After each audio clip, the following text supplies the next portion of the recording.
সম্মানিত উপস্থিতি,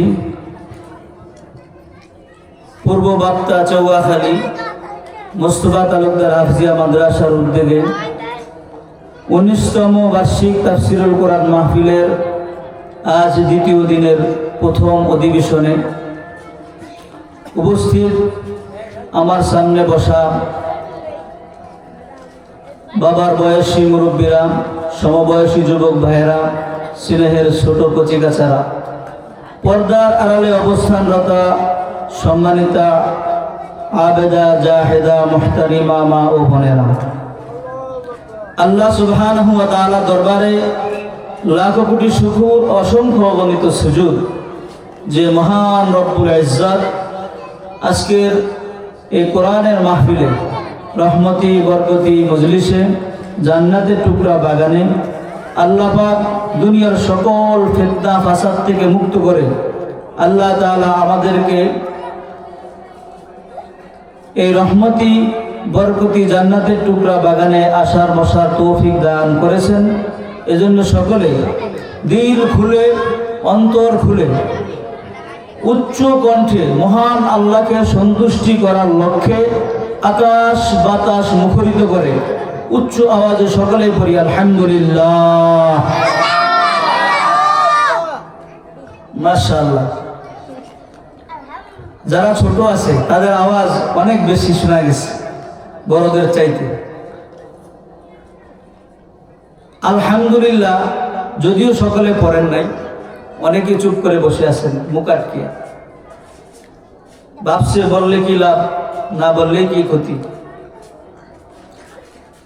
একটা শুধু ফজিলত বলে আমি আমার তেলাওয়াতকৃত আয়াতের উপরে আলোচনা করব।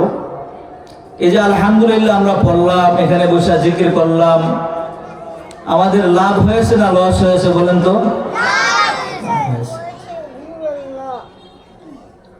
যারা এখানে এখনো আসতে পারেনি, বসতে পারেনি, তারা এখানে না আসার কারণে কতটুকু ক্ষতিগ্রস্তের মধ্যে তারা আছে, এই কথাটা আমরা সামনের এই ফজিলতের আলোচনার কথা শুনলেই আমাদের স্পষ্ট হয়ে যাবে।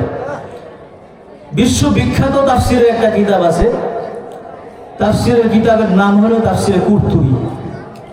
তাফসিরে কুরতুবীর মধ্যে আল্লামা ইমাম কুরতুবী রহমাতুল্লাহ আলাইহি তিনি সূরাতুল ফাতিহা এর তাফসির লিখতে গিয়া সর্বপ্রথম সূরা ফাতিহার প্রথম আয়াত আমরা সকলেই পড়ি আলহামদুলিল্লাহি রাব্বিল আলামিন। এখানে সর্বপ্রথম যে আয়াতটা, এই আয়াতের প্রথম বাক্য আলহামদুলিল্লাহ, এর ব্যাখ্যা তিনি করতে গিয়া তাফসিরের মধ্যে আল্লামা ইমাম কুরতুবী রহমাতুল্লাহ আলাইহি লিখেন যে একজন মানুষ দুনিয়ার হাইসিয়তে দুনিয়াবি যত ধরনের চাহাতার চাহিদা তার আছে, সকল চাহাতার চাহিদা তার পূরণ হয়ে গেছে। মানুষের চাহিদার কি কোনো কমতি আছে বলেন? কোনো মানুষের চাহিদা পূরণ হয় না, দিন দিন শুধু চাহিদা বাড়তেই থাকে, বাড়তেই থাকে। কি বলেন, ঠিক না বেঠিক? যার এখানে একটা দোকান আছে এলাকায়, সে চিন্তা করে এই ব্যবসাটাকে বড় করে কিভাবে একটু ভোলা শহরে একটা দোকান নেওয়া যায়, ঠিক না বেঠিক? তার চাহিদা একটু ভোলার দিকে যাওয়া। ভোলায় যা 2-4টা ব্যবসার দোকান আছে, সে চিন্তা করে ব্যবসাটা বাড়িয়ে কিভাবে একটু ঢাকায় যাওয়া যায়। ঢাকার আশেপাশে সর্বপ্রথম সে এদিকে নারায়ণগঞ্জ, ওদিকে আশুলিয়া, সাভার, এদিকে কেরানীগঞ্জ, আশেপাশে সে জায়গা নেয়, ব্যবসা বাণিজ্যের জন্য একটা অবস্থান তৈরি করে। পর্যায়ক্রমে ব্যবসা যখন উন্নতি হয় তখন চিন্তা করে এবার ঢাকা সিটির ভিতরে কিভাবে একটা ব্যবসা নেওয়া যায়। তখন সে আস্তে আস্তে গুলশান, বনানী, উত্তরা, বারিধারা এই সমস্ত জায়গায় ব্যবসা নেওয়ার জন্য, বসুন্ধরাতে ব্যবসা করার জন্য তার সে প্রস্তুতি নিতে থাকে। তো সেই চৌয়াখালীর মানুষ, ভোলার মানুষ, তার চাহিদাকে উন্নত করতে করতে এখন সে কোথায় চলে গেল? গুলশান, বনানী, রাজধানীর একদম প্রাণ কেন্দ্রে চলে গেল ব্যবসা উন্নত করতে করতে। তারপরেও কিন্তু তার চাহিদা শেষ হয় না। সে এবার চিন্তা করে, এখন তো ঢাকায় অনেকগুলো ইন্ডাস্ট্রিজের মালিক আমি, অনেক ব্যবসা বাণিজ্য আমার, অনেক টাকা পয়সা হয়েছে। এখন সে চিন্তা করে ঢাকা ছেড়ে এখন ঢাকার বাহিরে, অর্থাৎ বাংলাদেশের বাহিরে সে মালয়েশিয়া, লন্ডন, জাপান বিভিন্ন দেশে গিয়ে সে ব্যবসা করার জন্য চিন্তা করে কি করে না বলেন? তো চাহিদা দিন দিন মানুষের কমতি নাকি দিন দিন উপরের দিকে বাড়তেই থাকে বলেন? বাড়তেই থাকে। এটা তো ব্যবসায়ীর কথা বললাম। যে একটা চৌকিদার মেম্বার ইলেকশন করে, তার অবস্থান চিন্তা করেন। সে মেম্বার ইলেকশন করলে চিন্তা করে সামনের বার কিভাবে চেয়ারম্যান ইলেকশন করা যায়। কথা বলেন ঠিক না বেডি? চেয়ারম্যান ইলেকশন যে করে সে চিন্তা করে আস্তে আস্তে কিভাবে একটু কেন্দ্রীয় নেতা হওয়া যায়। আস্তে আস্তে সে কেন্দ্রে চলে যায়। যাওয়ার পরে সে কেন্দ্রীয় কমিটি হয়, জেলা কমিটি হয়, তারপরে আস্তে আস্তে এমপি পদে দাঁড়ানোর জন্য চেষ্টা করে কি করে না বলেন? এমপি হওয়ার পরে তার চাহিদা আরো বাড়তে থাকে। এবার সে সংসদে কিভাবে আরো ভালো অবস্থান নিবে, সে আস্তে আস্তে মন্ত্রী হওয়ার জন্য চেষ্টা করে। তার চাহিদাও কিন্তু দিন দিন বাড়তে থাকে। কথা বলেন ঠিক না ভাই? ঠিক। প্রত্যেকটা মানুষের যার এক করা জমি আছে এলাকায়, সে চিন্তা করে আরেকটা জমি কিভাবে ক্রয় করা যায়। যার একটা বিল্ডিং আছে সে কি চিন্তা করে আরেকটা বিল্ডিং কিভাবে বানানো যায়। দিন দিন শুধু মানুষের চাহিদা বাড়তেই থাকে, বাড়তেই থাকে। হাদিসে পাকের মধ্যে আল্লাহ রাসূল বলেন, বনি আদমের চাহিদা এত বেশি, একটা পাহাড়কে যদি তাকে স্বর্ণ ভর্তি তাকে দেওয়া হয়, তারপরেও তার চাহিদা শেষ হবে না। সে আবার চাইবে যে আরেকটা পাহাড়ও যেন স্বর্ণ ভর্তি তাকে দেওয়া হয়। তো বনি আদমের চাহিদা পূরণ হবে না, এক সময় তার চাহিদা পূরণ হবে। সেটা হলো তার মৃত্যুর পরে মাটিতে গেলে, কবরে গেলে। ওই কবরের মাটি ছাড়া তার চাহিদা কেউ পূরণ করতে পারবে না। কথা বলেন ঠিক না ভাই? ঠিক। তাহলে মানুষের চাহিদা কিন্তু দিন দিন বাড়তেই থাকে, বাড়তেই থাকে। তো আল্লামা ইমাম কুরতুবী রাহমাতুল্লাহি আলাইহি তাফসীরে কুরতুবীর মধ্যে সূরাতুল ফাতিহার ব্যাখ্যার মধ্যে আলহামদুলিল্লাহ শব্দের ব্যাখ্যায় তিনি লেখেন, একজন মানুষ দুনিয়াবি হাইসিয়তে এত চাহিদা, তার তার যত ধরনের হাজত আছে সকল চাহিদা হাজত তার পূরণ হয়ে গেছে। আর তার কোনো কিছু বাকি নাই। নারী, গাড়ি, বাড়ি, অর্থ করি, ব্যাংক ব্যালেন্স, কোনো জিনিসের তার আর অভাব নাই। সকল কিছু তার পূরণ হয়ে গেছে। এমনকি সারা বিশ্বের সবচেয়ে বড় লোক ইলন মাস্ক, যত টাকার সম্পদ, যত কোটি টাকা সে এখন অর্জন করেছে, যত সম্পদের সে মালিক আছে, এত বড় একজন বড় লোক হওয়ার পরও তার কোনো চাহিদা এখন আর বাকি নাই। সকল চাহিদা পূরণ হয়ে গেছে। এই লোকটা এত চাহিদা পূরণ করার পর, এত সম্পদের মালিক হওয়ার পরে যতটুকু ভাগ্যবান না হয়েছে, আল্লামা ইমাম কুরতুবী রাহমাতুল্লাহি আলাইহি তাফসীরে কুরতুবীর মধ্যে লেখেন যে এত ভাগ্যবান হওয়ার পরও, দুনিয়াবি সকল চাহিদা পূরণ হওয়ার পরেও যতটুকু সে সম্মানিত হয়েছে, যতটুকু সে ভাগ্যবান হয়েছে, তার চাইতে কোটি কোটি গুণ ভাগ্যবান ওই ব্যক্তি আল্লাহ তাআলার কাছে যে একবার শুধু আল্লাহর দেওয়া জবান দিয়ে আল্লাহ শেখানো বাক্যকে উচ্চারণ করে আল্লাহকে সন্তুষ্টি করার লক্ষ্যে একবার বলেছে আলহামদুলিল্লাহ। তাহলে আমরা এখানে এসে আলহামদুলিল্লাহ পড়ে ভাগ্যবান হয়েছি না ক্ষতিগ্রস্ত হয়েছি বলেন? ভাগ্যবান হয়েছি। যারা এখনো আসতে পারেনি, আলহামদুলিল্লাহ বলার সুযোগ হয়নি, রহমতি বরকতি মজলিসে আসার সুযোগ হয়নি, প্যান্ডেলের বাহিরে বিভিন্ন জায়গায় বসে আড্ডা দিচ্ছে, অনেকে মাইকের আওয়াজ শুনে দোকানে বসে বসে আলোচনা শোনে, তারপরে বাসায় বসে বসে আলোচনা শোনে, রাস্তার কোনারে মোচরে বসে বসে, চিবা চাপায় গাছের তলায় বসে বসে আলোচনা শোনে। জিজ্ঞাসা করলে বলে প্যান্ডেলে যাওয়া কি দরকার, এখানে তো আলোচনা শোনা যায়। আপনারা বলেন তো, একটা প্রশ্ন করি, মুরগি ডিম পাড়ার পরে যখন বাচ্চা দেয়, তখন বাচ্চা দেওয়ার আগে অনেকদিন পর্যন্ত উমের মধ্যে থাকে না? অনেকদিন পর্যন্ত থাকে কি থাকে না বলেন? তো যখন উমে বসে, তখন বাসার মধ্যে মুরগির ডিমের গুলা নিয়ে যখন তাও দেয়, তো যেই ডিমটা মুরগির তাও না পায়, ওই ডিমটা কি ভালো থাকে না কদিন পরে পচা লাগে? পচা লাগে। ওই ডিমটা কি সাউদায় না, এটা ফালাইয়া দিতে হয়? ফালাইয়া দিতে হয়। তাহলে এটা মাহফিলের সামিয়ানা, এর ভিতরে যারা আছে তারাই কিন্তু রহমতের ফেরেশতাদের বেষ্টনীর মধ্যে আছে। এটা হাদিসের কথা বলি, সুবহানাল্লাহ। আল্লাহ রাসূল মুসলিম শরীফের এক হাদিসের মধ্যে আছে, হাফাতহুমুল মালাইকা। যারা এরকম আল্লাহর কোরআনের মজলিসে আসে, তাফসীরুল কোরআন মাহফিলে আসে, জিকিরের মজলিসে আসে, তাদেরকে আল্লাহর বিশেষ রহমতের ফেরেশতারা এরকম বেষ্টন করে রাখে, বলি সুবহানাল্লাহ। ফেরেশতারা যেরকম বেষ্টন করে রাখে, তো একজনের উপরে একজন দাঁড়াইতে দাঁড়াইতে দাঁড়াইতে দাঁড়াইতে আল্লাহর আরশে আজিম পর্যন্ত তাদের সিরিয়াল চলে যায়, বলি সুবহানাল্লাহ। পুরা সামিয়ানা চতুর্পাশে আমরা যারা এখানে বসে আছি, এর চারপাশে কিন্তু ফেরেশতারা এরকম বেষ্টন করে আছে, আমরা কিন্তু দেখি না। আমাদেরকে বেষ্টন করে রাখছে কারা বলেন? ফেরেশতারা। এই ফেরেশতারা আল্লাহর আরশে আজিম পর্যন্ত তাদের কাতার চলে গেছে।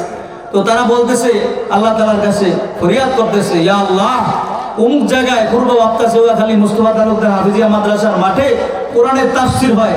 আপনার কোরআনের তাফসির মাহফিল শোনার জন্য এরকম মানুষগুলি এরকম হয়ে গোল হয়ে বসে আছে, শীতের মধ্যে কষ্ট করে, সেখানে তারা আলোচনা শুনতেছে। তখন আল্লাহ তাআলা বলেন, হে আমার ফেরেশতারা, তোমরা আমার কাছে উত্তর দাও যে এরা কি কোনোদিন আমাকে দেখছে? তখন ফেরেশতা বলে, না আল্লাহ, এরা কোনোদিন আপনাকে দেখে না। তখন বলেন আল্লাহ তাআলা, হে আমার ফেরেশতারা, বলো তো তারা কি জান্নাত দেখছে? বলে, না, তারা কখনো জান্নাত দেখেনি। আপনাকে দেখছেন কোনোদিন? বলে, তারা কি জাহান্নাম দেখছে? না। তাহলে তারা কেন এখানে এমন কষ্ট করে ঘর বাড়ি ছেড়ে সারাদিন কষ্ট করে খেত খামারে ছিল, কামার রোজগার করছে, এখন তারা আরাম করবে, সেটা না করে তারা এখন এই কষ্ট করে শীতের মধ্যে তাফসীরুল কোরআন মাহফিলে এসে বসে পড়ছে, এটার কারণ কি?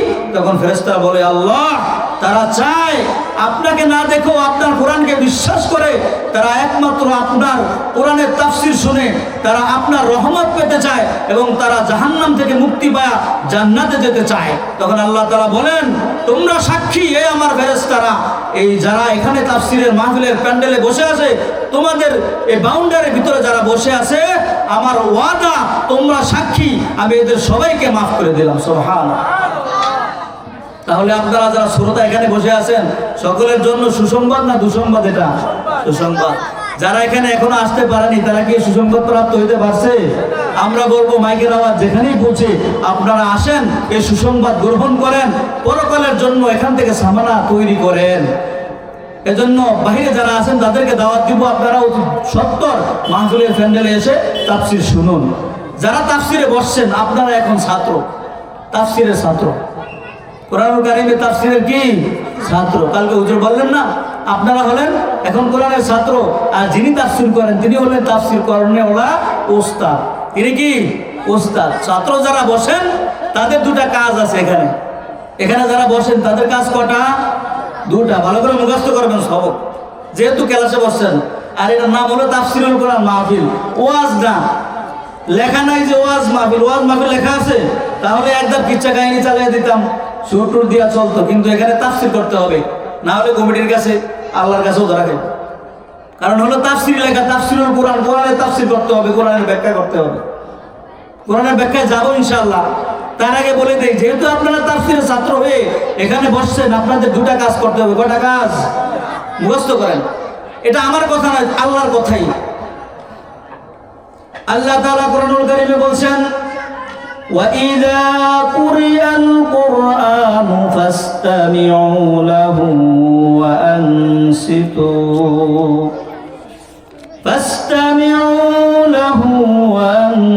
وَأَنصِتُوا لَعَلَّكُمْ تُرْحَمُونَ। আল্লাহ রাব্বুল আলামিন বলেন, যখন তোমাদের সামনে কোরআনুল কারীম পড়া হয়, কোরআনের তাফসীর করা হয়, তখন তোমাদের কাজ হলো দুইটা। ফাসতামিউ লাহু, তোমরা কোরআনের তাফসীরটাকে, কোরআনটাকে তোমরা মনোযোগ সহকারে শুনবা। মনোযোগ সহকারে শোনার কথা বলছে। মনোযোগ সহকারে যদি শুনি তাহলে বাহ্যিক কান দিয়ে শুনলে কাম হবে না, অন্তরের একটা কান আছে। কথা বলেন ঠিক না ভাই? ঠিক। এখানে বসে আমরা কথা শুনি আর অন্তরে অন্তরে অন্যটা ভাবতেছি, অন্তরে অন্তরে বাড়ির কথা ভাবতেছি, অন্তরে অন্তরে দোকানপাটের কথা ভাবতেছি, বিভিন্ন জায়গার কথা চিন্তা করতেছি। তাহলে আমার কান এটা এখানে, কিন্তু অন্তরের কান অন্য জায়গায়। এজন্য দুই কান একত্রিত করে আল্লাহর কোরআনের তাফসীরটা শুনতে হবে। এটা কার কথা? আমার কথা না আল্লাহর কোরআনের কথা? আল্লাহর কথা, আল্লাহর কোরআনের কথা। তাহলে এক নম্বর কাজ হলো আলোচনাটাকে অন্তরের কান এবং এই যে বাহ্যিক কান, দুই কান লাগিয়ে মনোযোগ সহকারে শুনতে হবে। এক নম্বর কথা মনে থাকবো তো সবার? যতক্ষণ আমরা তাফসীর শুনবো ততক্ষণ পর্যন্ত আমাদের এই কাজটা করতে হবে। দিলের কান আর বাহ্যিক কান, দুই কান একত্রিত করে আমরা আলোচনাটাকে পরিপূর্ণভাবে শুনবো। রাজি আছি তো ইনশাআল্লাহ? এটা যদি না শোনেন, না মানেন, তাহলে কার কথা অমান্য করলেন? আল্লাহর কথা অমান্য করলেন। ভালো করে বুঝেন। দুই নম্বর, ওয়ানসিতু, আল্লাহ বলেন দুই নম্বর হলো তোমরা চুপ থাকবা, মুখটাকে বন্ধ রাখবা। দিলে কেন লাগাইলেন, বাহ্যিক কেন লাগাইলেন, কিন্তু মুখ দিয়ে পটপট করলেন পাশের জনের সাথে, আরেকজনের সাথে কথা বললেন, তাহলে কিন্তু আপনার এই তাফসীরটার হক আদায় করে শোনা হবে না। এজন্য আল্লাহ বলছেন যে দিলের কান অন্তরের কান মিলিয়ে শুনবা। 2 নম্বর, তোমাদের মুখটা জবানটাকে চুপ করে তোমরা মনোযোগ একনিষ্ঠভাবে বক্তার দিকে দিয়ে সেদিকে তোমরা খেয়াল করে কি বলে তা তোমরা মুখস্থ করবা। এরপরে না মানা এটা তোমাদের ইচ্ছা। এজন্য আপনাদের কাজ কয়টা বলেন? 2টা। এই 2টা কাজ করবেন। একটা হলো দিল এবং বাহ্যিক কান উভয় কান মিলিয়ে মনোযোগ সহকারে শুনবেন। 2 নম্বর কাজ হলো চুপ থাকবেন, কথা বলা যাবে না। এই যে বাচ্চারা শুনছো, সবক শুনছো, কাজ কয়টা?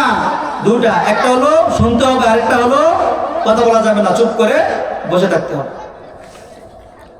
এই 2টা কাজ যদি আপনারা করেন তাহলে আল্লাহ তাআলা বলেন আমার কাজ হলো একটা। এই 2 কাজ যদি শ্রোতারা মানে আল্লাহ রাব্বুল আলামিন বলেন তার উপরে আমার পক্ষ থেকে একটা পুরস্কার দেওয়া হবে। যে পুরস্কারটা আমরা সকলেই চাই, আমরা এখানে যারা আছি আমাদের সকলের জন্য সেই পুরস্কারটা প্রয়োজন। আল্লাহ বলেন লাআল্লাকুম তুরহামুন। যারা এই 2 কাজ করবে, মনোযোগ সহকারে তাফসীর শুনবে এবং জবানটাকে বন্ধ রাখবে, আল্লাহ বললেন লাআল্লাকুম তুরহামুন, আমি আল্লাহ তার উপর রহমত দিয়ে দিব। রহমতের অর্থ হলো আল্লাহ নবী সাল্লাল্লাহু আলাইহি ওয়াসাল্লাম মুসলিম শরীফের হাদিসে বলেন শ্রোতাদেরকে আল্লাহ তাআলা যে পুরস্কারটা দিবেন রহমত বলে ঘোষণা করেছেন, সেই পুরস্কারটা হলো কুমু মাগফুরুল লাকুম। যখন তারা 2 শর্ত মেনে তাফসীর শুনে বের হবে তখন ফেরেশতারা চতুর্পাশ থেকে বেষ্টন করা ফেরেশতারা বলতে থাকবে কুমু মাগফুরুল লাকুম, তাফসীর তোমাদের শোনা শেষ, এবার তোমাদের ছুটি, তোমরা দাঁড়াও, আল্লাহ তাআলা তোমাদেরকে মাফ করে দিয়েছে। সুবহানাল্লাহ। তাফসীর শুনলে মনোযোগ সহকারে এবং চুপ থাকলে আমাদেরকে যে পুরস্কারটা দিবেন সেটা হলো আমাদেরকে আল্লাহ রহমত দিবেন। আর ওই রহমতটা কি বলেন? আমাদেরকে জীবনের সমস্ত গুনাহগুলো আল্লাহ মাফ করে দেবেন। আমরা আমাদের গুনাহ মাফ হয়ে যাক, এই পুরস্কার আমরা চাই কি চাই না বলেন? কারা কারা চাই? আল্লাহকে হাত উঠিয়ে দেন, নারে তাকবীর। আল্লাহ তাআলা কবুল করুক, হাত নামান।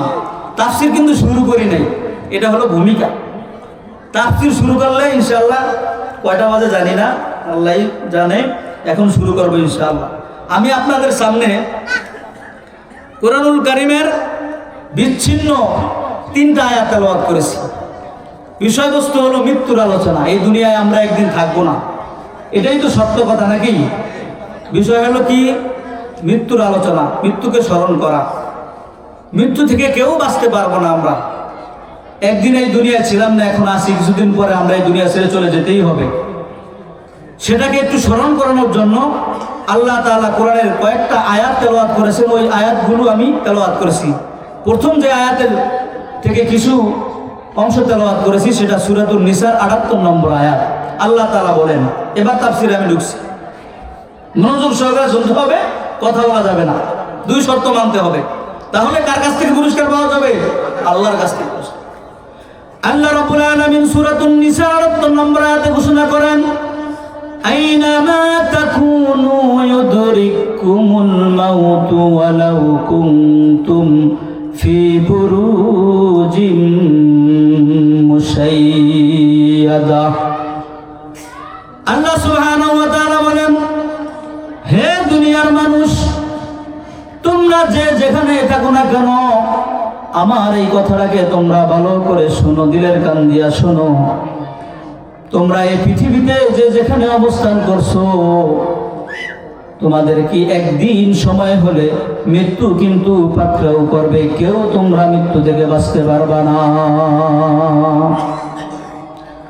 যদিও তুমি মৃত্যু থেকে পলায়ন করে এই পৃথিবীর কোনো জঙ্গলে গিয়া, কোন পাহাড়ের ভিতরে গিয়া যদি তোমাকে তুমি লুকাও, অথবা কোনো কঠিন শক্ত বাক্সের ভিতরে, সন্দুকের ভিতরে যদি তোমাকে তুমি লুকাও, অথবা যদি সিঁড়ি দিয়া যদি আসমানে উঠাও, যদি তুমি পালাও, অথবা যদি কোনো কাছের ঘরের ভিতরে গিয়া যদি তুমি আত্মগোপন করো, সেখান থেকেও কিন্তু তুমি বাঁচতে পারবা না। মৃত্যু একদিন সময় হলে সঠিক সময় তোমার কাছে আজরাইল গিয়া উপস্থিত হয়ে যাইবে। আল্লাহ সুবহানাহু ওয়া তাআলা এই কথাটাই আরেক জায়গায় রিপিট করেছেন। সূরাতুল জুমার 8 নম্বর আয়াতের মধ্যে আল্লাহ বলেন, কুল ইন্নাল মাউতাল্লাযী তাফিরুনা মিনহু ফাইন্নাহু মুলাকী আল্লাহ বলেন, ও নবী আপনি জানিয়ে দেন আপনার উম্মতদেরকে, যদি তোমরা মৃত্যু থেকে পলায়ন করে মৃত্যু থেকে বাঁচার জন্য যদি কোথাও পালাও, সেখানে গিয়া তোমরা কিন্তু বাঁচতে পারবা না। যখন তোমার মৃত্যুর সময় হয়ে যাইবে, তখন অবশ্যই অবশ্যই মালাকুল মউত তোমার সামনে হাজির হয়ে যাবে, তোমাকে কিন্তু মৃত্যুবরণ করতে হবে। আমরা সকলে জানি আয়াতটা আমাদের সকলের পরিচিত। আল্লাহ অন্য আয়াতে বলছেন, কুল্লু নাফসিন যায়িকাতুল মাউত। এই পৃথিবীতে আল্লাহ যত প্রাণী দিয়েছেন, যাদের জীবন দিয়েছেন, প্রত্যেককে একদিন না একদিন মৃত্যুর শরাব পান করতে হবে। সকলকেই কিন্তু আমাদের মৃত্যুবরণ করতে হবে। মৃত্যু এই কথাটা সত্য না মিথ্যা বলেন? মহা সত্য। এই কথার ভিতরে কোনো সন্দেহ, আস্তিক নাস্তিক সকলেই কিন্তু বিশ্বাস করে মৃত্যুবরণ করতে হবে। কিন্তু মৃত্যুর পরে কেউ বলতেছে আরেকটা জীবন আছে, কেউ বলে যা নাই। আমরা যারা মুসলমান সবাই আমরা বিশ্বাস করি মৃত্যুর পরে আরেকটা জীবন আমাদের আছে। আল্লাহ আমাদেরকে হাসর করবেন, এরপরে আমাদের বিচার হবে, জান্নাত জাহান্নামের ফয়সালা হবে। কথা বলেন ঠিক না বেটি? এবার একটা হাদিস শুনাই। হাদিসের মধ্যে আল্লাহ রাসূল সাল্লাল্লাহু আলাইহি ওয়াসাল্লাম বলেন, ইসনাতান, দুটা জিনিস এমন রয়েছে মানুষের কাছে। কয়টা জিনিস? ভালো করে বুঝবেন। কয়টা জিনিস? ইউকরাউল মাউত ইউকরাহুমা ইবনু আদম, যে দুইটা জিনিসকে বনি আদম মানব সন্তান অপছন্দ করে। ইসনাতান ইউকরাহুমা ইবনু আদম, দুটা জিনিস এমন আছে যেটা বনি আদমের কাছে তথা মানব জাতির কাছে অপছন্দনীয়। কয়টা জিনিস মানুষের কাছে অপছন্দনীয়? কে বলছেন এই কথাটা? নবীজি বলছেন। দুটা জিনিস মানুষের কাছে অপছন্দনীয়। এক নম্বর, ইউকরাহুল মাউত, মৃত্যুকে বনি আদম মানব জাতি অপছন্দ করে। এই কথাটা সত্য না মিথ্যা? মৃত্যুকে কিন্তু আমরা পছন্দ করি না। মৃত্যু হয়ে যাবে এটা আমরা কেউ চাই না। কিন্তু মৃত্যু যে হবে এটা নিশ্চিত না অনিশ্চিত? নিশ্চিত। নিশ্চিত বিষয়টাকে আমরা অপছন্দ করি। কত বোকা! অথচ আল্লাহ রাসূল বলেন এই হাদিসের পরেই, ওয়াল মাউতু খায়রুল লিল মুমিনি মিনাল ফিতনাহ, এই মৃত্যুটা যেটাকে মানুষ অপছন্দ করে, ওই মৃত্যুটা যে মুমিন হবে, যে মুসলমান হবে, যে ইমানদার হবে, তার জন্য দুনিয়ার ফিতনা ফাসাদ থেকে, দুনিয়ার জায়জামেলা থেকে, গুনাহ যুক্ত এই পরিবেশ থেকে তার জন্য মৃত্যু হয়ে যাওয়া, এটাই হলো তার জন্য সবচেয়ে উত্তম। এই গুনাহের পরিবেশে এই পৃথিবীতে জায়জামেলার যুক্ত এই ফিতনা ফাসাদের যুগে না থাইকা মুমিন মুসলমানের মৃত্যু হয়ে যাওয়া, এটাই হলো তার জন্য কি উত্তম। এক নম্বরটা বললাম। এক নম্বরটা কি? মৃত্যু। মৃত্যুকে মানুষ অপছন্দ করে, আর মৃত্যুই হলো মুমিনের জন্য সবচেয়ে উত্তম। অন্য একটা হাদিসে আসছে, তুহফাতুল মুমিনিল মাউত, ইমানদারের জন্য মৃত্যু হলো উপহার স্বরূপ। আল্লাহর কাছে যাওয়ার জন্য ইমানদারের জন্য মৃত্যু কি? উপহার স্বরূপ। দুই নম্বর, ওয়ায়ুকরাহু কিল্লাতুল মাল, বনি আদম দুই নম্বর একটা জিনিসকে অপছন্দ করে, সেটা হলো সম্পদ কমে যাওয়া, সম্পদ কম হওয়া। ঠিক না বেঠি? কেউ চায় না আমাদের সম্পদ কম থাকুক, সকলেই চায় দিন দিন সম্পদ বাড়ুক, দিন দিন শুধু চাহিদা বাড়তেই থাকে। তার 1 লক্ষ টাকার মালিক যদি এই বছর হয়, চিন্তা করে আরো 1 লক্ষ টাকা আগামী বছর কিভাবে আমি বাড়াইতে পারি, আরেকটা জিনিস কিভাবে কিনতে পারি, একটা গাড়ি কেনার পরে আরেকটা গাড়ি কিভাবে কিনতে পারি। এইভাবে তার সম্পদের চাহিদা, বড়লোক হওয়ার চাহিদা দিন দিন বাড়তে থাকে। কথা বলেন ঠিক না ঠিক? বড়লোক হওয়ার চাহিদা আমাদের সকলের আছে না নাই? সকলের ভিতরে আছে। দেখেন না সমাজে এখন আর টিনের ঘর নাই, সব বিল্ডিং। ঠিক না? দিন মজুর সে, তার ঘরটাও কত সুন্দর করে বিল্ডিং করে সে তৈরি করে। এখন আর গরিব থাকতে চায় না কেউ, সকলেই বড়লোক হতে চায়। এটাই আল্লাহ রাসূল বলছেন, মানুষ গরিব হওয়াকে অপছন্দ করে, সম্পদ কম হওয়া এটা মানুষ অপছন্দ করে।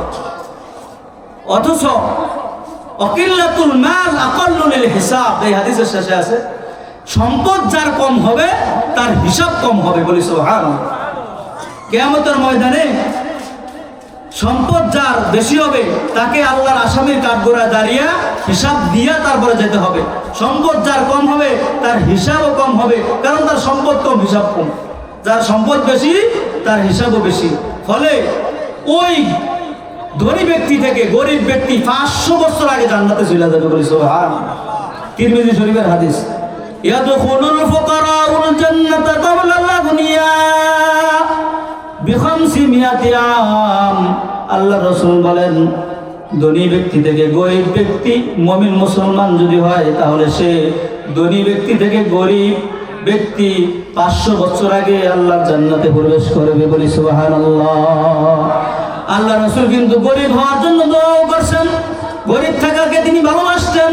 তিনি সবসময় একটা দোয়া করতেন, আল্লাহুম্মা হিনি মিসকিনা ওয়া আমিতনি মিসকিনা ওয়াহশুরনি ফি জুমরাতিল মাসাকিন। ইবনে মাজাহ এবং তিরমিজির হাদিসে আছে এই দোয়াটা, মুখস্থ করবেন সবাই। আল্লাহুম্মা, হে আল্লাহ, হিনি মিসকিনা, আপনি আমাকে মিসকিন অবস্থায় গরিব অবস্থায় দুনিয়াতে রাখেন, দুনিয়ার হায়াতটা গরিব অবস্থায় রাখেন, দুনিয়াতে আমাকে গরিব অবস্থায় বাঁচিয়ে রাখেন। ও আমিতনি মিসকিনা, আপনি আমাকে মিসকিন অবস্থায় গরিব অবস্থায় আমার মৃত্যু দিয়েন। ওয়াহশুরনি ফি জুমরাতিল মাসাকিন, আর কিয়ামতের দিন যেদিন হাসরের ময়দান হবে সকল মানুষকে আপনি উঠাইবেন, ওই দিন আপনি আমাকে গরিবদের সাথেই আমার হাসর করিয়েন। সুবহানাল্লাহ। গরিবদের জন্য সুসংবাদ না এটা, আল্লাহ রাসূলের দোয়া। এজন্য আমরা গরিব থাইকা কেউ আমরা কষ্টে পাবো না যে আল্লাহ আমাকে গরিব বানাইছে, ওদেরকে ধনী বানাইছে, আল্লাহ মানে আমাকে ভালোবাসে না। আল্লাহ আপনাকে বেশি ভালোবাসেন, এই জন্য সম্পদ কম দিয়েছেন, আপনার হিসাবও কম হবে। আপনি জান্নাতে আগে যাইবেন বড় লোকের চাইতে 100 বছর আগে। এটা আমাদের জন্য সুসংবাদ না? সুসংবাদ। শুকরিয়া আদায় করতে হবে আর অল্প তুষ্ট থাকতে হবে। আল্লাহ যা দিয়েছেন তা দিয়ে আমাদের চালাইতে হবে। এজন্য গরিব হইয়া কখনো আমরা মনে কষ্ট পাবো না, বরং শুকরিয়া আদায় করব। মানে থাকবো তো কথাগুলো ইনশাআল্লাহ। এখন আসেন যে আয়াতটা আমি তেলাওয়াত করলাম ওই আয়াতের ব্যাখ্যায় চলে যাই। আল্লাহ তাআলা প্রথম আয়াতের মধ্যে বলছেন, তোমরা পৃথিবীর যে যেখানেই থাকো না কেন, যদি মৃত্যু থেকে পলায়নও করো তাহলে কিন্তু তোমরা বাঁচতে পারবা না। একদিন না একদিন তোমার মৃত্যুর সময় হয়ে গেলে তুমি যেখানেই থাকো, পৃথিবীর যে প্রান্তে থাকো, তোমাকে মৃত্যু নামক জন্তু তোমাকে গিয়া পাকড়াও করবেই, মৃত্যু তোমার হবেই। তাহলে এখানে একটু উদাহরণ দেই আপনাদেরকে। আল্লাহ একটা শব্দ ব্যবহার করছেন, ফি বুরুজিন মুশাইয়াদা, সুদৃঢ় মজবুত কোন বাক্সের ভিতরেও যদি তুমি পালাও তাহলে তোমাকে মৃত্যু থেকে তুমি বাঁচাইতে পারবা না। এমনকি পৃথিবীর কোন প্রান্তে বহু দূর গিয়া জঙ্গলের ভিতরে পাহাড়ের ভিতরে যদি তুমি পালাও সেখান থেকেও তুমি বাঁচতে পারবা না। পালানো বাঁচা সম্ভব? সম্ভব। আমাদের এই পৃথিবীটাকে আল্লাহ তাআলা সারা পৃথিবীর রাজত্ব দিয়েছেন 4 জন ব্যক্তিকে। কয়জন ব্যক্তিকে? মনে রাখবেন, 4 জন ব্যক্তিকে আল্লাহ তাআলা পুরো পৃথিবীর রাজত্ব দান করেছেন। 2 জন হলো মুসলিম আর 2 জন হলো কাফের। 2 জন মুসলিমের নাম হলো, একজন হলো হযরত সুলাইমান আলাইহিস সালাম, বাদশা সুলাইমান আলাইহিস সালাম, তিনি নবী ছিলেন। আরেকজন ছিলেন জুলকারনাইন বাদশা। এই 2 জন ছিলেন মুসলিম। আর কাফের 2 জন হলো, একজন বখতে নাসার আর একজন হলো নমরুদ। তো বাদশা সুলাইমান আলাইহিস সালামকে আল্লাহ তাআলা সারা পৃথিবীর রাজত্ব দিয়েছেন। তাকে আল্লাহ তখতে সুলাইমানে দিয়েছেন। এটা দিয়ে তিনি বিনা পাখায় বিনা মেশিনে সবকিছু ছাড়া তিনি যেখানে ইচ্ছা মনে করতেন তিনি তার সিংহাসন নিয়ে তিনি সেখানেই উড়ে যেতে পারতেন। এই শক্তি আল্লাহ তাআলা তাকে বিশেষভাবে দান করেছেন, বলি সুবহানাল্লাহ। এই সুলাইমান আলাইহিস সালামের আমলে ওনার রাজ দরবারে একজন উজির ছিল। কি ছিল? উজির। উজিররা সব সময় রাজার আশেপাশেই থাকেন, রাজার সব কিছুর ব্যবস্থা করে দেন। তো একজন উজির দীর্ঘদিন পর্যন্ত বাদশা সুলাইমানের পাশে কাজ করেন। একদিন বাদশা সুলাইমান আলাইহিস সালামের সাথে একজন মেহমান এসে কথা বলতেছে রাজ দরবারে বসে। উজিররাও পাশে বসা। মেহমান কথা বলার ফাঁকে বাদশা সুলাইমানের এক উজিরের দিকে আর চোখে বাঁকা নজরে একটু তাকাইছে, তাকিয়ে তার পলকটা নিচের দিকে নামিয়ে ফেলছে। উজির তাকানোর ফলে তার ভিতরে একটা ভয় সৃষ্টি হয়ে গেছে, সে আতঙ্কিত হয়ে গেছে। মেহমান চলে যাওয়ার পর বাদশার দরবার থেকে জিজ্ঞাসা করলেন, জাহাপনা, আপনার দরবারে যিনি এখানে বসে কথা বলছেন তিনি কে? তার পরিচয়টা একটু আমাকে দেন। বলে, কেন? বললেন, উজির বললেন যে উনি আপনার সাথে কথা বলছে, ফাঁকি দিয়ে তিনি আমার চোখে চোখে একটু তাকাইছেন, শুধু তাকাইছেন আর চোখটা নিচের দিকে নামিয়ে বলছেন, এতেই আমার ভিতরে একটা কামড় দিছে, কলজাটা শুকিয়ে গেছে, আমার অবস্থা এমন হয়েছে আমি আর বাঁচবো না। বলে, তিনি তো মালাকুল মউত আজরাইল। এবার উজিরের পেটে তো আমসা হয়ে গেছে, সে বলতেছে, হায় হায়, আমি তো আর বাঁচার সুযোগ নাই, আমার দিকে যেভাবে তাকাইছে আমার মরণ হয়েছে। উজির বলল, বাদশা সুলাইমান, আপনার দরবারে আমি দীর্ঘদিন যাবৎ কাজ করি, কোনোদিন আপনার কাছে আমি কোনো জিনিস আবদার করি নাই, কোনো জিনিস চাই নাই। বাদশা, আপনি আমাকে একটু উপকার করেন। ওই ব্যক্তি যেভাবে আমার দিকে তাকাইছেন আমার ভয় হয়, আমি মনে হয় বাঁচবো না। আপনি সারা পৃথিবীর রাজত্ব আল্লাহ আপনাকে দান করেছেন, এই পৃথিবীতে আসমানের নিচে জমিনের উপরে যত পশু পাখি আছে, কীট পতঙ্গ এমনকি বাতাস, সব কিছু আপনার তাবে, ঠিক না বেটি?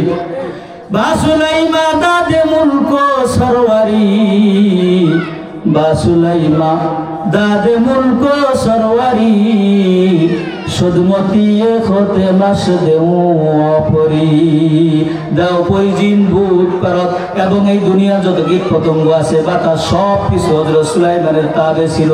হযরত সুলাইমান আলাইহিস সালাম যখন যাকে যে আদেশ নিষেধ করতেন সে তাই পালন করত। উজির ডাক দিয়ে বললেন, বাদশা, কোনোদিন আপনার কাছে আমি কোনো জিনিস চাই না, আপনি একটু আমাকে উপকার করেন, আমাকে একটু বাতাসকে আদেশ করে আপনি আপনার রাজদরবার থেকে সরাইয়া, মনে করেন এই উপমহাদেশের কোনো এক জঙ্গলের ভিতরে নাম বলছে, অমুক জঙ্গলের ভিতরে আমাকে আপনি একটু নিয়ে ফালাইয়া দেন। বাদশা চিন্তা করলেন, সে কোনোদিন আমার কাছে কোনো জিনিস চায় নাই, এবার একটা আবদার করেছে, তাহলে আমি তার উপকারটা একটু করেই দেখি। বাতাসকে ডাক দিয়া বলল, বাতাস, এই উজির যা বলে তা তুমি শোনো। বাতাস সাথে সাথে এই উজিরকে বিমানের মতো করে উড়িয়ে দিয়া ওই এলাকায় দূর থেকে বহুদূর নিয়ে সেখানে জঙ্গলের মধ্যে তাকে ফালাইয়া দিয়ে আসছে। বিমানটা, বাতাসটা যখন বিমানের মতো করে তাকে নিয়ে যখন ল্যান্ড করছে, ওই জঙ্গলের ভিতরে যখন তাকে ফালাইছে, নিচে কাদামাটি, অনেক ময়লা সালা, সে ছিল রাজদরবারের উজির, অনেক উন্নত জায়গায় সে বসবাস করত, কিন্তু যখন বাতাসটা বিমানের মতো ল্যান্ড করে নিচে ফালাইছে, তখন নিচে পড়ার সাথে সাথে তার ময়লা কাদা মাটিতে সব কিছু তার ভিজে গেছে। এবার সে সব কিছু জানতেছে আর ভাবতেছে, তো আজরাইল থেকে তো বাঁচলাম, যদিও ময়লার ভিতরে আসছি, কিন্তু চোখটা মেলা যখন সে তাকাইছে আর হঠাৎ করে দেখি আরেকটা বিমানের মতো ল্যান্ড কইরা কে জানি নামছে।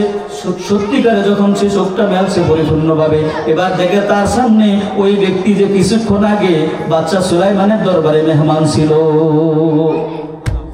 বাঁচার কোনো কায়দা আছে? জিজ্ঞাসা করলো, আজিব ব্যাপার, কিছুক্ষণ আগে আপনাকে দেখলাম রাজ দরবারে, আপনি তো রাজার মেহমান ছিলেন, মেহমান হিসাবে আপনি কথা বলছিলেন, সেখানে দেখলাম আপনি এখানে আসলেন কিভাবে? এবার মালাকুল মউত আজরাইল বলেন, আমার তো আশ্চর্য হয়, তুমি কি আশ্চর্য বোধ করছো? আমি তো ভাবতেছিলাম ওখানে তোমার দিকে যখন তাকাইছি তখন আল্লাহ তাআলা ফরমান দিয়েছিলেন তোমার মৃত্যুর জন্য, আর মাত্র কয়েক সেকেন্ড বাকি ছিল। আমি ভাবতেছি আল্লাহ কি ভুল দিলেন নাকি ঠিকানাটা। দেখি আমার হাতে যার ছবি, রাজ দরবারে বসা সেই লোকটা, আমি ভাবতেছি আমি তো এখন অমুক জঙ্গলে অমুক জায়গায় যাব, তা বহু দূর, সেখানে গিয়ে আমি তাকে জান কবজ করবো, অথচ লোকটা হযরত বাদশা সুলাইমানের পাশে বসা। আসলে তো আপনার মৃত্যু এখানে হবে, এই জন্য আপনি এখানে চলে আসছেন, আর আল্লাহ আমাকে যে ঠিকানাটা দিচ্ছেন সেটাও কিন্তু সঠিক। এখন আপনার মৃত্যুর সময় হয়ে গেছে, এই জন্য আপনি এখানে চলে আসছেন। উনি ভাবতেছেন, হায় হায়, ভাবছি আমি মৃত্যু থেকে বাঁচার জন্য এখানে পলাইছি, কিন্তু না, আমি তো আসল জায়গায় এসে আমার মৃত্যু যেখানে হবে সেখানেই আমি এসে পৌঁছে গেছি। মৃত্যু থেকে বাঁচার কোনো কায়দা নাই, যেখানে মৃত্যু লেখা আছে, যেখানে যে সময় মৃত্যু হবে সেখানে কিন্তু মালাকুল মউত আজরাইল উপস্থিত হয়েই যাবে, কেউ ইচ্ছা করলে বাঁচতে পারবে না। এজন্য কবি বলেছেন, মরণ থেকে যতই পালাও মরণ তোমায় লইবে গিরি, যদিও সুদূর আকাশ পানে পালাও সেথায় লাগাই সিঁড়ি। মরণ থেকে তুমি যেখানেই পালাও, মরণ কিন্তু একদিন তোমার কাছে পৌঁছবেই। মরণ থেকে কেউ বাঁচতে পারবে না। এজন্য মৃত্যুর আগে মৃত্যুর প্রস্তুতি নেওয়া দরকার, আছে না নাই বলেন? আছে না নাই? আমাদের এই দুনিয়ায় স্থায়ী না ক্ষণস্থায়ী? স্থায়ী জিন্দগি হলো আমাদের পরকালের জিন্দগি। কেউ যদি কাছের ঘর বানিয়ে নিশ্চিদ্র ঘরের ভিতরেও বসবাস করে, সেখানেও সে বাঁচতে পারবে না। তাফসীরের কিতাবের মধ্যে মুফাসসিরিনে কিরাম একটা ঘটনা লিখছেন। ঘটনা বললে উদাহরণ হিসাবে যদি ঘটনা বলা হয় তাহলে বুঝতে সহজ হয়। খুতুবাতে আইয়ুবের প্রথম খণ্ডের মধ্যে এই ঘটনাটা উল্লেখ করছেন আল্লামা খালেদ সাইফুল্লাহ দামাত বারাকাতুহুম, তিনিও লেখছেন এই ঘটনা। একজন মনিব ছিল, মনিব, মহিলা মনিব, মনিবা। তার একটা কৃত দাস ছিল, গোলাম, কাজের লোক ছিল। তো মনিবের একবার প্রসব বেদনা হয়েছে, বাচ্চা হবে। প্রসব বেদনার সময়, বাচ্চা হওয়ার সময় আগুন খুব উপকারী জিনিস। মনিবা মালিকা সে কৃতদাস গোলামকে আদেশ করলো, গোলাম তুমি আমার জন্য একটু আগুনের ব্যবস্থা করো। প্রসব বেদনা শুরু হয়ে গেছে, এখন ডেলিভারি হবে, বাচ্চা হবে। তো এখন সে আগুন খুঁজতেছে। আগুন খুব উপকারী ডেলিভারির সময়, এটা কোরআনও আছে। হযরত মুসা আলাইহিস সালাম যখন মাদিয়ানে ছিলেন, শুআয়ব আলাইহিস সালামের মেয়েকে বিবাহ করছিলেন।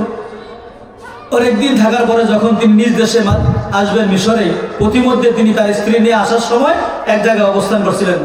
তার স্ত্রী, মুসা আলাইহিস সালামের স্ত্রীর প্রসব বেদনা শুরু হয়ে গেছে। কোরআনে সূরা তহার মধ্যে এই ঘটনা আছে। তো প্রসব বেদনা শুরু হয়ে গেলে তিনি আগুন আনার জন্য বের হয়েছেন। মুসা আলাইহিস সালাম আগুন খোঁজার জন্য বের হয়েছেন। আগুন খুঁজতে গিয়া আল্লাহ তাআলা বলতেছেন, মুসা লিআহলিহিম কুসু ইন্নী আনাস্তু নারা লাআল্লি আতিকুম মিনহা বিকবাসিন আও আজিদু আলান নারি হুদা। হে মুসা, তুমি কিসের আগুন খুঁজতেছো? আসো, ওই যে তুর পাহাড়ের উপরে একটা নূর জ্বলতেছে, সেখানে তুমি চলে যাও। মুসা আলাইহিস সালাম তুর পাহাড়ের উপরে গেলেন। আল্লাহ তাআলা আগুন দেখা নূর দিয়া নবুয়তি দান করে বললেন, হে মুসা যাও, আগুন খোঁজা লাগবে না, তোমাকে আমি নবুয়তি দিয়ে দিলাম, তুমি বনি ইসরাঈলের কাছে দিনের দাওয়াত দিয়ে দাও। সুবহানাল্লাহ। তো কোরআনে আছে এটা, আগুন খুব উপকারী জিনিস। মালিকা মনিবা কৃতদাস গোলামকে আদেশ করলো, গোলাম আমার জন্য তুমি একটু আগুনের ব্যবস্থা করো, আমার প্রসব বেদনা শুরু হয়ে গেছে, ডেলিভারি হবে। গোলাম ছোট মানুষ, 8-10 বছরের গোলাম, সে বের হয়েছে রাস্তায় গিয়ে আগুন খোঁজার জন্য। ভাইয়েরা আমার কথাগুলো দিলের কান দিয়া শুনবেন, মনোযোগ সহকারে শুনবেন, আমাদের উপকারে আসতে পারে, অনেক গুরুত্বপূর্ণ কথা। গোলাম আগুন খোঁজার জন্য রাস্তায় বের হয়েছে। রাস্তায় বের হওয়ার পরে দেখে একজন মুরব্বী মানুষ, বুজুর্গ, লম্বা পাঞ্জাবি, লম্বা দাড়ি, সাদা টুপি, দেখা মাথায় পাগড়ি পরা, দেখা তার পছন্দ হয়ে লোকটাকে সালাম দিচ্ছে, আসসালামু আলাইকুম ওয়া রাহমাতুল্লাহ। মুরব্বী সালামের জবাব নিয়ে বললেন, কি ব্যাপার গোলাম, তুমি কোথায় যাও, কি খুঁজতেছ? বালকটা বলল, হুজুর আমার মনিবার প্রসব বেদনা শুরু হয়ে গেছে, আমার মালিকের প্রসব বেদনা হয়েছে, তার বাচ্চা হবে, তার জন্য একটু আগুন আনতে বলছে, আগুন খোঁজার জন্য আমি বের হয়েছি। মুরব্বী বুজুর্গ মানুষ, সে বলল, গোলাম তুমি তো জানো না তুমি কার জন্য তুমি আগুন খুঁজতেছ, কার উপকারের জন্য তুমি আগুন খুঁজতেছ। আসলে তুমি যেই মনিবের জন্য, যেই বাচ্চার উপকারের জন্য তুমি আগুন খুঁজতেছ, সেই মনিব কি বাচ্চা জন্ম দিছে, ছেলে না মেয়ে, একটু যায় দেখে আস। দূর দিছে, বেড়ার পাশে কান লাগিয়ে আসে, শুনছে, দেখতেছে, আওয়াজ শোনা যায়, প্রসব হয়ে গেছে, বাচ্চা ডেলিভারি হয়ে গেছে। দূর দিয়ে এসে বুজুর্গকে বলতেছে, হুজুর আমার বাচ্চা, আমার মনিবা, সে তো মেয়ে বাচ্চা জন্ম দিছে, আওয়াজ শোনা যায়।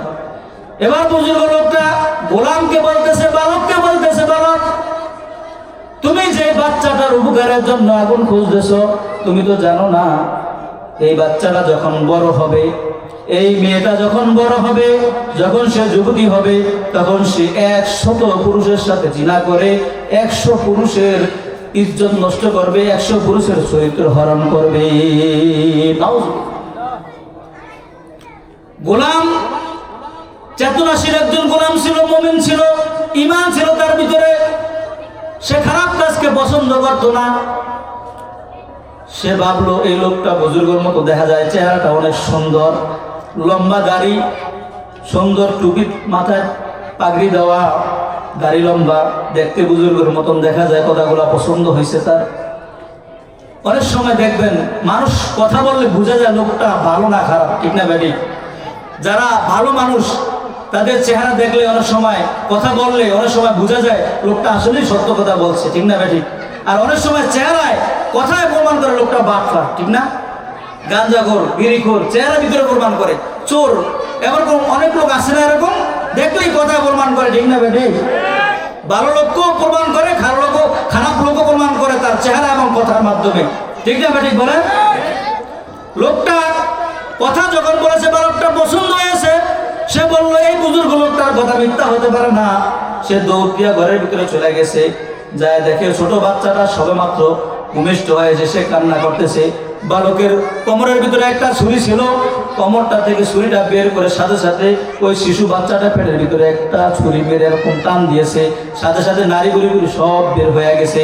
এবার গোলাম চিন্তা করতেছে বাচ্চাটা তো এখন মারা যাবে, সবাই চলে আসবে আর আইসা আমাকে অপরাধী বলে সাব্যস্ত করবে, আমাকে এখন ধরবে, আমি কি জবাব দিব?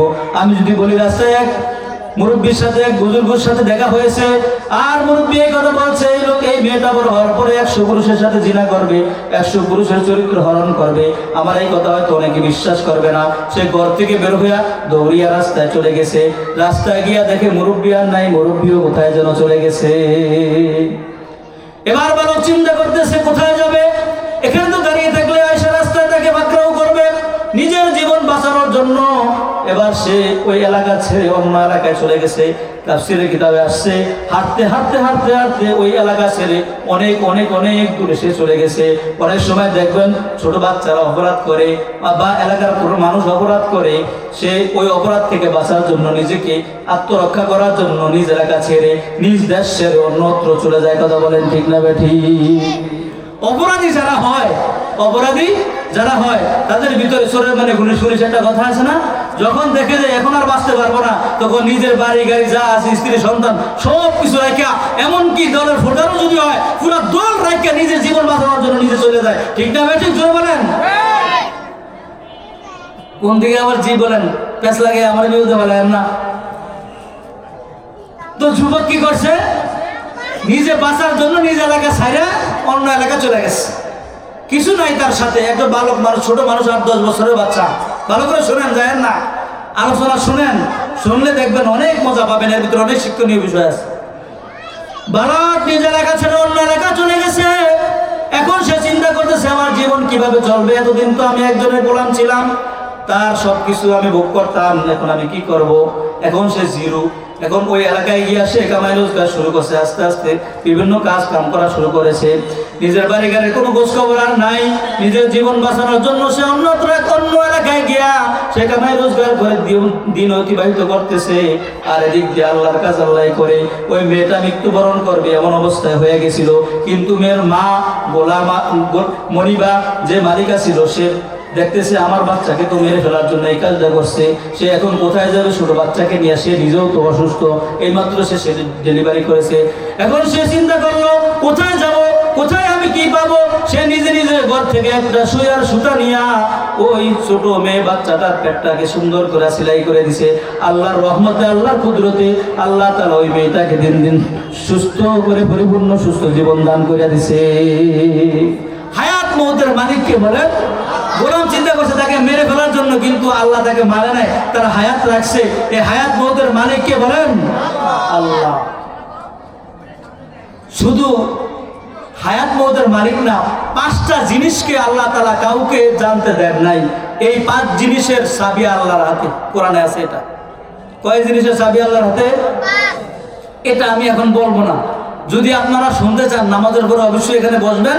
ওই 5টা জিনিস কি কি এটা যদি শিখতে চান তাহলে এশার নামাজের পরে মাঠে বসে থাকবেন। শুনতে রাজি আছেন তো ইনশাআল্লাহ? এখন আমি ওই ঘটনাটা শেষ করে দিই।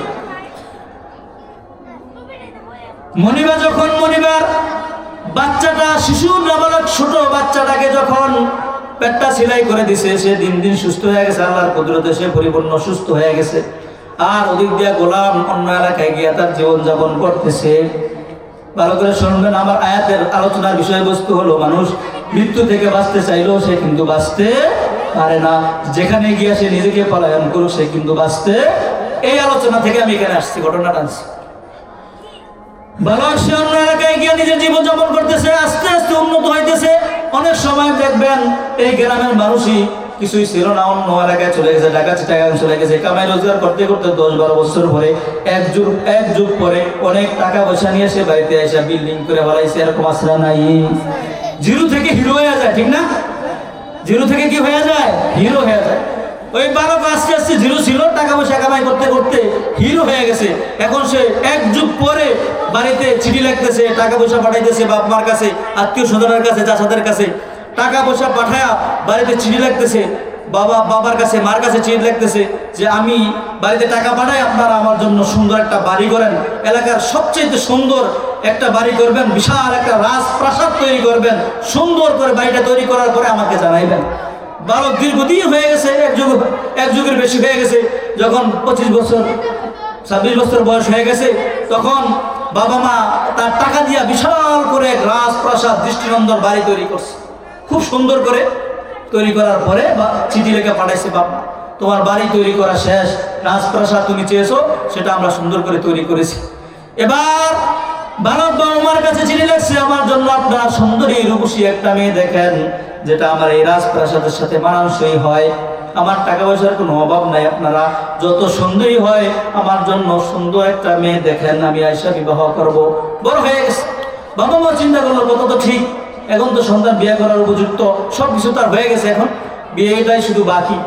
তো বাবা মা সুন্দর একটা মেয়ে দেখছে, এলাকার সবচেয়ে সুন্দরী রূপসী, রাজপ্রাসাদের সাথে মানানসই এমন একটা মেয়ে দেখে তার কাছে চিঠি লাগছে। সে এবার চলে আসছে বাড়িতে। বাড়িতে আসার পরে বিবাহ সম্পূর্ণ হয়ে গেল। এবার স্বামী আর স্ত্রী দুইজন যখন একত্রিত হয়েছে, লাইলাতুল জুফারে বাসর ঘরে যখন দুইজন একত্রিত হওয়ার পরে স্বামী এবার স্ত্রীর বুকের ভিতরে দেখে, স্ত্রীর পেটের ভিতরে হাত দেখে, নজর গইরা দেখে বিশাল একটা দাগ, অপারেশনের একটা চিহ্ন দেখা যায়। এবার স্বামী বলতেছে স্ত্রীকে, কি ব্যাপার, তুমি এত সুন্দর, তোমার ভিতরে কোনো স্পট নাই, তোমার শরীরটা কত সুন্দর, চেহারাটা কত ঢক, কিন্তু তোমার পেটে একটা দাগ দেখা যায়, দাগটা কিসের, তুমি সত্য কথাটা আমার কাছে বলো। ভাইয়ার আমার খুব সুন্দর করে কথা করে মনের কান দিয়ে শুনবেন। স্বামী তো স্ত্রীর কাছে কোনো জিনিস গোপন রাখার সুযোগ নাই। এবার সে বলতেছে, কারণ স্বামী আপনার কাছে তো আমি কোনো জিনিস লুকিয়ে লাভ নাই, আমার মা ছিল একজন মনিবা, আমার মার একটা গোলাম ছিল। কি ছিল? গোলাম ছিল। ওই গোলাম আমি যখন এই দুনিয়ায় ভূমিষ্ঠ হয়েছি, আমার মা যখন আমাকে ভূমিষ্ঠ করেছেন, আমি যখন দুনিয়ায় আসি তখন আমার মার ওই গোলামটা আমাকে মেরে ফেলার জন্য, আমাকে শেষ করে দেওয়ার জন্য একটা ছুরি দিয়ে আমার পেটের ভিতরে দাগ দিয়েছিল। ওই ছুরির দাগটা হলো এই দাগটা। কোন জিনিস কোন জায়গায় যায় বস। বালক বলতেছে, যদি ঘটনা এটাই হয় তাহলে শোনো, ওই বালকই হলাম আমি, কিন্তু কিছু আশ্চর্য কথা আছে, এর ভিতরে কিছু রহস্য আছে। তোমাকে যে সেদিন যে আমি ছুরি মেরেছিলাম তোমার জন্মের পরে, তোমাকে মারার জন্য একটা কাহিনী আছে, সেখানে তোমাকে আমি এমনি এমনি মারার জন্য কিন্তু ছুরি টান দেই নাই। কারণ হলো তুমি জন্মের পরে আমার সাথে একজন যুবক, একজন বুজুর্গের সাথে রাস্তায় সাক্ষাৎ হয়েছিল, ঠিক না বেটি? মনে আছে না? যুবক বলতেছেন, ওই বুজুর্গ কিন্তু আমাকে বলেছিলেন যে মেয়েটা এখন জন্মগ্রহণ করছে, অর্থাৎ তোমার কথা বলেছিল যে এই মেয়েটা বড় হওয়ার পরে 100 পুরুষের সাথে জিনা করে 100 পুরুষের চরিত্র হরণ করবে। তুমি বলো এই ঘটনা সত্য না মিথ্যা? ওই বুজুর্গের কথা কোনোদিন মিথ্যা হতে পারে না, তুমি সত্য কথাটা আমার কাছে বলে দাও। স্ত্রী বলতেছেন, স্বামী তো স্বামী, তার কাছে খবর নাই কেন? এখন সে সত্য কথাটা স্পষ্ট বলে দিল, হ্যাঁ, কারণ স্বামী গো, আমি বড় হওয়ার পরে আমি 100 পুরুষের সাথে জিনা করেছি, ঘটনা সত্য, কিন্তু আমি আল্লাহর কাছে 100 পুরুষের সাথে জিনা করার পর এমন ভাবে তওবা করেছি, আমার মনে হয় আমার আল্লাহ আমাকে মাফ করে দিয়েছেন। কারণ স্বামী আপনি আমাকে দূরে সরাইয়া দিয়েন না, মেরেও ফেলেন না, আপনার কাছে আমার জীবনটা ভিক্ষা চাই, আপনি আমাকে সুন্দর করে এমন একটা ঘর তৈরি করে দেন যেখানে আমি সুন্দর করে জীবনযাপন করতে পারি।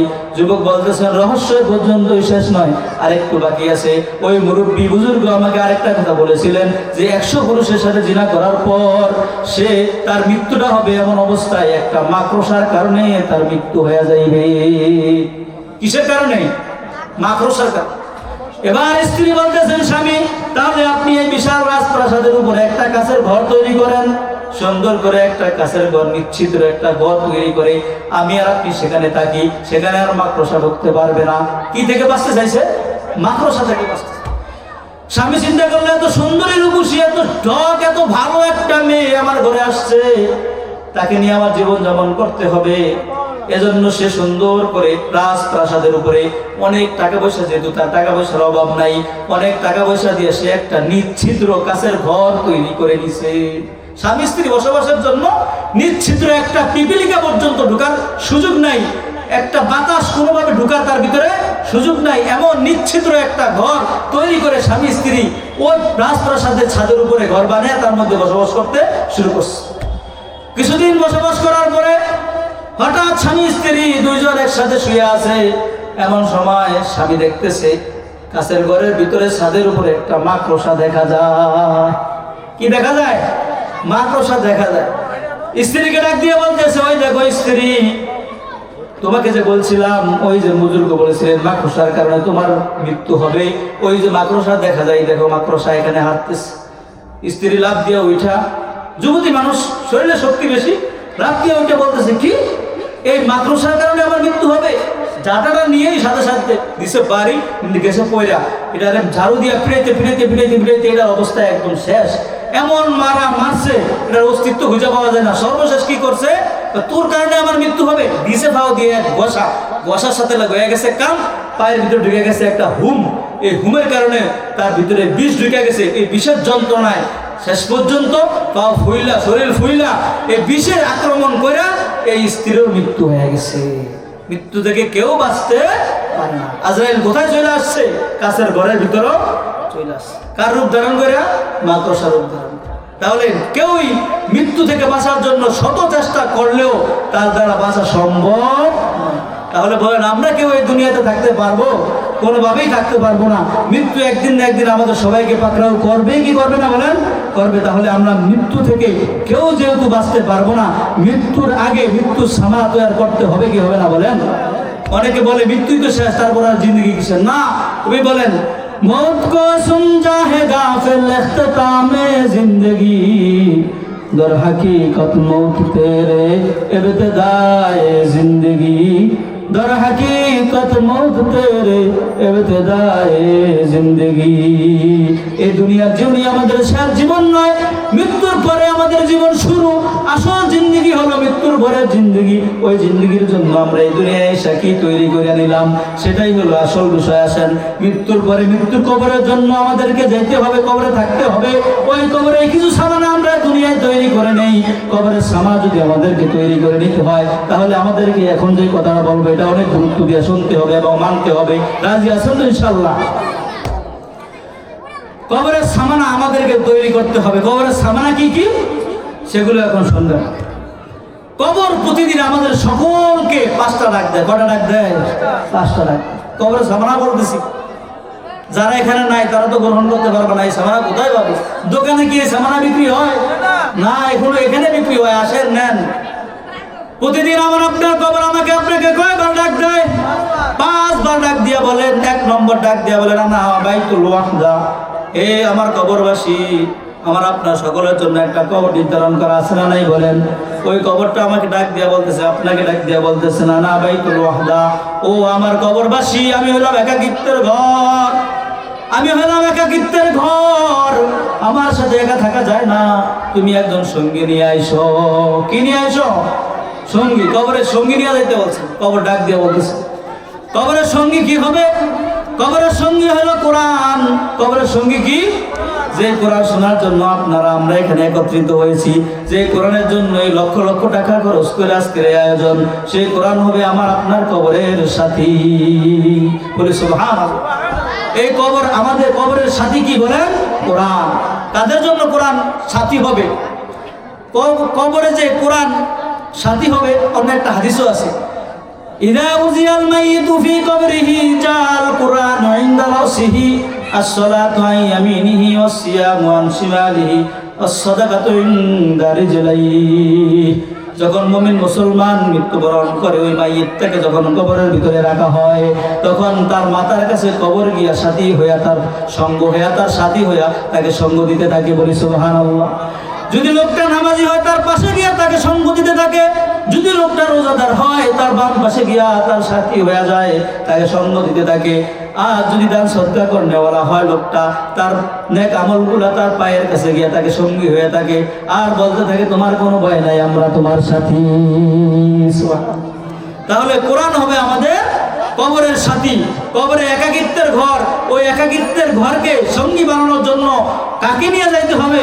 কোরআনকে নিয়ে যাইতে হবে। কোরআন কি কবরে যাওয়ার সময় ওই আপনার লাশের সাথে কোরআন দিয়ে দিবে, নাকি আমল করে কোরআনকে সঙ্গী বানাইতে হবে? বলেন, ওই আমল করে যাইতে হবে, কোরআনকে মানতে হবে, কোরআন আমাদেরকে ভালোবাসতে হবে। কোরআনে যা আছে ওগুলো সব আমাদের বাস্তব জীবনে সব ফলন ঘটাইতে হবে, বাস্তব জীবনে ঘটাইতে হবে। তাহলে কোরআন আমার আপনার কবরের সাথী হবে। কথা বলেন ঠিক না? ঠিক ব্যাখ্যায় গেলাম না, সময় শেষ হয়ে যাবে। 2 নম্বর কবর আমাকে আপনাকে ডাক দিয়ে বলতেছেন আনা বাইতুল গুরবাহ, আমি হলাম অন্ধকারের ঘর। কবরে কি কোনো বাতি আছে?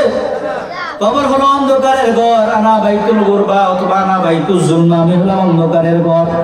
আমার ভিতরে যদি তুমি আসো, এই অন্ধকার দূর করতে হলে তুমি আমার এখানে বাতি নিয়ে আসবা। আর কবরের বাতি হলো রাতের নামাজ। কিসের নামাজ? রাতের নামাজ। রাত্রে বেশি বেশি নফল নামাজ পড়লে আপনার আমার কবরের বাতি হয়ে যাবে, বলে সুবহানাল্লাহ। তাহলে শীতের রাত্রে, বিশাল রাত্র, এত রাত্র ঘুম যাওয়ার কোনো দরকার নাই। একটু আমরা আগে আগে উঠে আমরা একটু তাহাজ্জুদের নামাজ করি। নামাজ যদি করি তাহলে রাত্রের নামাজটা আমার আপনার কবরের সাথী হয়ে যাবে। রাজি আছি তো ইনশাআল্লাহ? কবরে বাতি বানায়া, কবরের সাথী বানায়া যাওয়ার জন্য সকলে রাজি আছেন ইনশাআল্লাহ? 1 নম্বরে আমরা কবরের সাথী বানাবো কাকে? কোরআনকে। কোরআনকে যদি সাথী বানাইতে হয় তাহলে কোরআন মানতে হবে বাস্তব জীবনে। কথা বলেন ঠিক না? ঠিক। 2 নম্বর, কবর যেহেতু অন্ধকারের ঘর, ওই ঘরকে আলোকিত করার জন্য আমাদেরকে রাত্রে উঠা, ঘুমকে কমায়া রাত্রে উঠা আল্লাহ দরবারে নামাজ পড়া দোয়া করতে হবে। ওই নামাজটাই আমার কবরের বাতি হয়ে যাবে, বলি আল্লাহ কবুল করেন, আমিন। 3 নম্বর, আমার আপনার কবর ডাক দিয়ে বলতেছেন আনা বাইতুদ দুদ, কবর হলো পোকামাকড়ের ঘর। এখানে পোকামাকড়ে কামড় দেয়, ওখানে গেলে কেউ কিন্তু কোনো পোকামাকড় কাউকে রেহাই দেয় না। তবে যে ব্যক্তি কবরে আসার সময় ওই পোকামাকড়ের ওষুধ নিয়ে আসতে পারে, তাহলে তাকে কিন্তু আর পোকামাকড়ে কামড় দিবে না।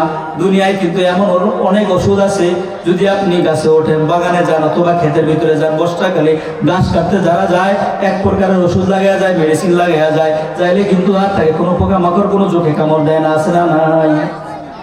এজন্য কবর ডাক দিয়ে বলতেছে আনা বাইতুদ দুদ, আমি হলাম পোকামাকড়ের ঘর। তুমি যদি আমার কাছে আসো, পোকামাকড় থেকে তুমি বাঁচতে পারবা না, কামড় থেকে বাঁচতে পারবা না। আর যদি তুমি বাঁচতে চাও তাহলে তুমি ওষুধ নিয়ে আসো। পোকামাকড় থেকে বাঁচার জন্য ওষুধ হলো তোমার দুনিয়াতে বেশি বেশি দান সদকা করা। বেশি বেশি কি করা? দান সদকা করা। যে যত বেশি দান সদকা করবে তার তত বেশি ওষুধের পোলটা ভারী হবে। আর এগুলো যদি আপনি মাখায় দিতে পারেন, ওই দিন আপনাকে কেউ আর কবরের ভিতরে কোনো দিন পোকামাকড়ে কামড় দিবে না। আল্লাহ কবুল করে, বলি আমিন। 4 নম্বরে, কবর আপনাকে আমাকে ডাক দিয়ে বলতেছেন আনা বাইতুত তুরাব, আমি হলাম মাটির ঘর। এখানে যত বড় লোক আসুক আর যত গরিব আসুক, কেউ কিন্তু এখানে বিছানা পাবে না। কবরে কোনো বিছানা আছে? কবরে কোনো বিছানা থাকবে না। দুনিয়া যে যত বড় লোক, তার বিছানাটা তত উন্নত, তার খাটটা তত উন্নত, তার থাকার জায়গাটা তত উন্নত। কিন্তু কবর ডাক দিয়ে বলতেছেন তুমি যত বড় লোক হও না কেন, তুমি কিন্তু কবরে আসলে তোমাকে কোনো বিছানা দেওয়া হবে না। তোমার বিছানা হবে মাটির বিছানা। ওই মাটির বিছানা যদি তুমি বাদ দিয়ে যদি তোমাকে ভালো বিছানায় থাকতে হয়, তাহলে দুনিয়া থেকে তোমার বিছানা নিয়ে আসতে হবে। আর ওই বিছানাগুলি তুমি দুনিয়া থেকে তৈরি করে নিয়ে আসতে হবে। সেগুলো হলো বেশি বেশি আমলে সালেহ তথা নেক আমল বেশি বেশি করা। কি আমল করা? নেক আমল করা। বেশি বেশি নেক আমল করলে আমাদের কবরের সামানাটা তত বেশি উন্নত হবে। এই সামানা তৈরি করে নিতে হবে দুনিয়া থেকে, না কবরে গেলে হবে? দুনিয়া থেকেই আমার সামনা তৈরি করে নিতে হবে। নেক আমল বেশি বেশি করবো তো ইনশাআল্লাহ, গুনাহ ছেড়ে দিব, নেক আমল বেশি বেশি করবো, রাজি আছি তো ইনশাআল্লাহ? কয়টা বললাম? 4টা, আজানের সময় হয়ে যায়। 5 নম্বর, কবর আপনাকে আমাকে ডাক দিয়ে বলতেছেন আনা বাইতুসা, কবর হলো প্রশ্নের ঘর, কবরে সওয়াল জবাব ঘর। কবরে আসলে সকলকে সওয়াল করা হবে। কথা বলেন ঠিক না ভাই? ঠিক। কবরে সওয়াল আছে না নাই? প্রশ্ন আছে না নাই? সবাইকে প্রশ্ন করা হবে। কমপক্ষে কবরে 3টা প্রশ্ন করা হবে। কয়টা? 1 নম্বর প্রশ্ন করা হবে মার রব্বুকা, তোমার রবকে। 2 নম্বর প্রশ্ন করা হবে ওমান দীনুকা, তোমার ধর্ম কি? কি বলা হবে? তোমার ধর্ম কি? 3 নম্বর প্রশ্ন করা হবে ওমান নাবিয়ুকা, তোমার নবী কি ছিল, তোমার নেতা কে ছিল? তখন কি বলতে হবে? মুহাম্মাদুর রাসূলুল্লাহ সাল্লাল্লাহু।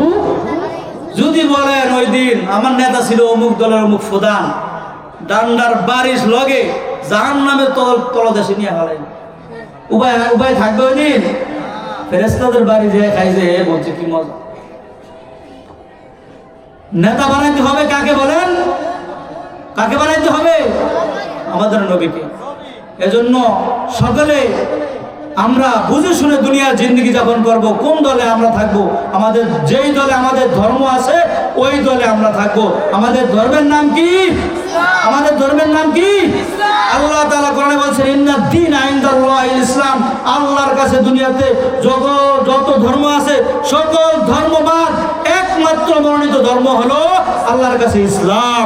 ইসলাম ধর্মে যেই কাজ করে সেই দলকে আমরা সমর্থন করব, অন্যথায় আমরা ওই দলকে সমর্থন করব না। ইসলাম ধর্ম যারা মানবে, ইসলামকে যারা মানার জন্য চেষ্টা করবে, কোরআনকে যারা সমাজে বাস্তবায়ন করবে, তাদেরকে আমরা সমর্থন করব। কথা বলেন ঠিক না বেঠিক? রাজি আছি তো ইনশাআল্লাহ?